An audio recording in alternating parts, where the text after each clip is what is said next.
Happy Monday সবাইকে। তো আজকে যেহেতু মানডে, ভাবলাম একটু মহাদেবের গাইডেন্স নেওয়া যাক সবার জন্য। তো চলো দেখা যাক কী কার্ড এসছে। এই কার্ডটা এসছে সকলের জন্য।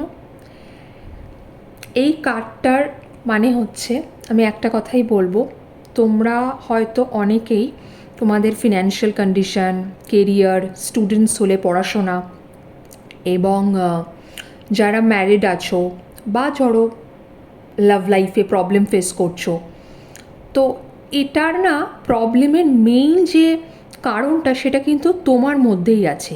কী কারণ? তুমি ভাবছো প্রবলেমটা বাইরে থেকে আসছে, কিন্তু কোনো প্রবলেম লাইফে আসলে সেটাকে আমি কি করে ফেস করব, কোন অ্যাপ্রোচে ফেস করব, সেটা কিন্তু সবসময় আমাদের হাতেই থাকে। ঠিক আছে?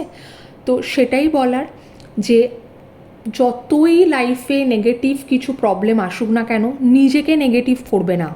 যতই লাইফে কোনো টক্সিক পার্সন আসুক, নিজের অ্যাপ্রোচকে সবসময় পজিটিভ রাখবে।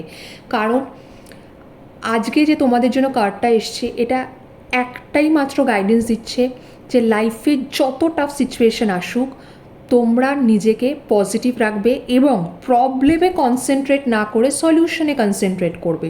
এতে কিন্তু খুব তাড়াতাড়ি সেই প্রবলেমটা থেকে তোমরা বেরিয়ে আসতে পারবে। কিন্তু নিজেদের মধ্যে যদি নেগেটিভিটিকে আটকে রাখো, তাহলে কিন্তু লাইফে সিচুয়েশন আরও টাফ থেকে টাফের দিকে যাবে। তো কোনটা চাও, টাফ করতে নাকি সলিউশন করে খুব তাড়াতাড়ি প্রবলেম থেকে বেরিয়ে আসতে? সবাইকে অনেক অনেক হ্যাপি মানডে।